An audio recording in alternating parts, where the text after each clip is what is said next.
Welcome back, everyone, to another episode on Beer, Bourbon, and Games. I'm your host, Chris, and I hope that you've been enjoying these beer reviews, because here is another one just for you guys on the internet. We are going to take a look at one from Southern Tier Brewing Company. This is the first ever beer I've ever had from them, so I don't really know what to expect. Now, my friend at work gave this to me. He said he absolutely loved it. So we are going to give it a try. It is Nitro Smores. So they have implemented a nitro technology into this can. That is why it says it's a 12-ounce can, but you actually only get 9.6 ounces out of this instead of the full 12. They've got something going on in here to create that nitro effect. I've had plenty of nitro beers, and it is an absolutely wonderful way to get them. It makes it smoother and creamier, in my opinion. So if they can somehow put that into a can, that's really, really cool. Now, Southern Tier is out of New York City. Or not New York City, sorry, I apologize, New York. It is a huge state, and I always forget that there's more than just the city there. My wife reminds me of that all the time because she's from New York, and she hates when I assume people are just from the city. Now, it says here, pour into your favorite glass or drink from the can. It is a 10% ABV. The color is apparently black. We've got a creamy and heavy body, a low to moderate bitterness. I believe this is 50 IBUs.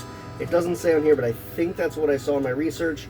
And like I said, you get 9.6 float ounces instead of the full 12, and it says it is made with lactose sugar. So if you are lactose intolerant, you might have to stick away from this one. I would say it's probably not for you unless you take some kind of lactose pills, or you're like me and you go, I don't care, and I just drink it anyway. Now, it says that this is an imperial milk stout with ale with chocolate, graham crackers, and vanilla flavors added. So it supposedly tastes like a s'mores. I don't know. S'mores are one of the things from my childhood that I still absolutely love, and I don't think I'll ever outgrow. I love a bonfire, and I love s'mores, so if they somehow captured that in a can, I am all about that life. So let's crack this bad boy open and see how it is. I'm curious if we're going to get some kind of loud bang or pop or anything, since there's nitro in here. I don't know how they're about to do nitro in this can, but just in case, I wish I had some safety goggles. Let's see what we get. Okay, it sounds angry. I'm assuming that was the nitro just kind of activating there. So let's pour it into our glass and see what we get. From pouring it, it definitely looks super smooth and creamy. Oh my goodness, look at that. Looks like chocolate milk or like Kahlua going into the glass here. That is really awesome.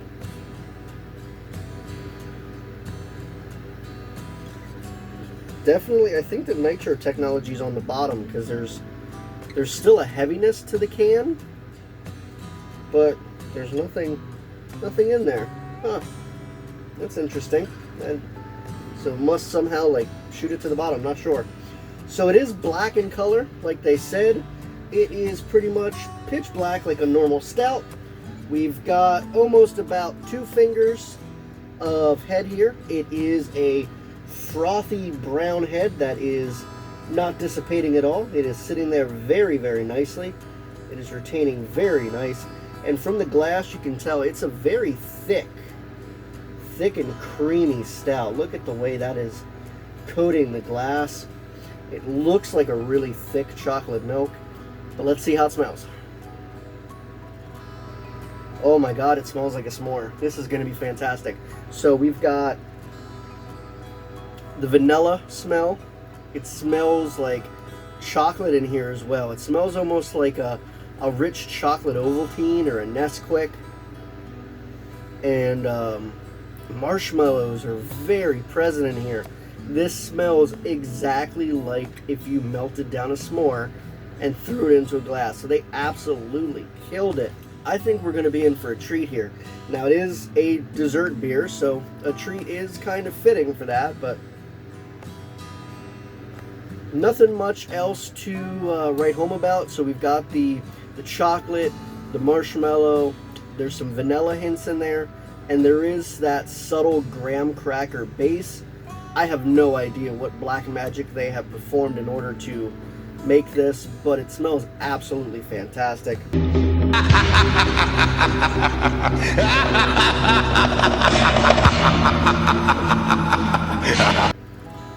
There's no real booziness smell. It is a 10% ABV, but it's not giving me that overabundance of alcohol burn. So I think we're going to be in for a relatively smoother 10% ABV. So let's get into the moment that you guys all care about.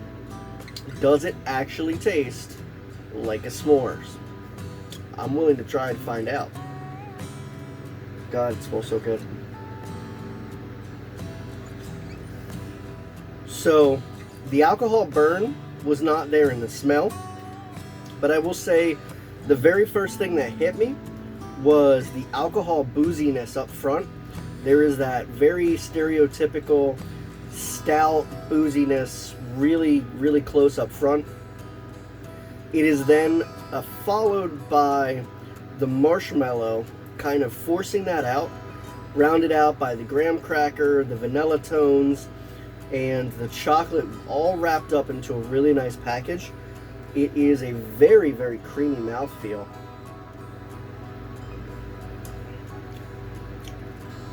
Coat your mouth very, very nicely. The chocolate is sticking around. The second sip was a lot more enjoyable. The booziness went away. It was replaced with more of the s'mores right up front. Absolutely amazing tasting stout here. I really, really like it.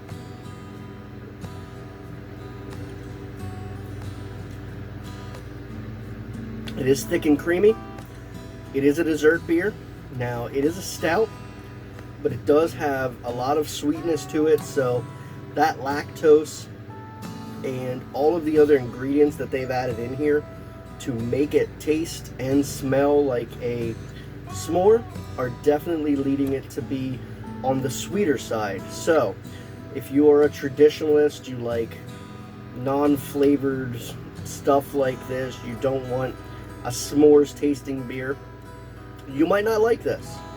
But if you're willing to try new stuff, you want to experiment with something cool, you like s'mores, you don't mind a beer being sweeter, this is definitely for you. This is a great first beer for me to be introduced to Southern Tier. I would say I will definitely try more of their stuff. Very awesome dessert beer right here. Imperial Monk Stout, it is 10% like I said, so this is something you're probably not going to session it off.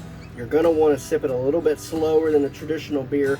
Anyone out there that's used to drinking, 6 or 7 Miller Lights, this is going to knock you on your ass a little bit. This is a little bit heavier, a little bit thicker than what you're used to. But if you are in for a delicious, delicious dessert beer, this is your baby right here. So what we need to get to is the rating. What would I rate this out of 5? I will put this on my Untapped like I do with all of my beers. So if you want to find out what I think of beers in my personal life and on the channel, follow me on Untapped. It's going to be Beer, Bourbon, and Games. This one is going to rate very high for me. This is going to be a 4 out of 5. This is absolutely delicious. It's not a beer that I would have picked up myself, honestly, even though I love s'mores. I don't know if I would have picked it up without someone giving it to me, but I am absolutely glad that they did because it is a fantastic product. So, highly recommend it to you guys. 4 out of 5 is a great thing. If you would like, you can also follow me on Facebook, Instagram, Twitter, all of the social medias. I am there. I will put links down below. If you want to ever support the channel, I will put a link to the Patreon account as well. You are more than welcome to send anything that you would like to Patreon just to support the channel so I can buy more stuff to then record for you guys out in the world of the internet. Absolutely no pressure ever, but if you ever feel inclined, more than welcome to do so. So guys, as I always say, this beer thankfully for me, is not going to drink itself. I'm going to have to help it. Cheers, everyone. Oh, absolutely fantastic. And guys, if this is your first time on the channel, don't forget to hit that like button and subscribe if you are new and you like the review. I look forward to seeing you guys next time.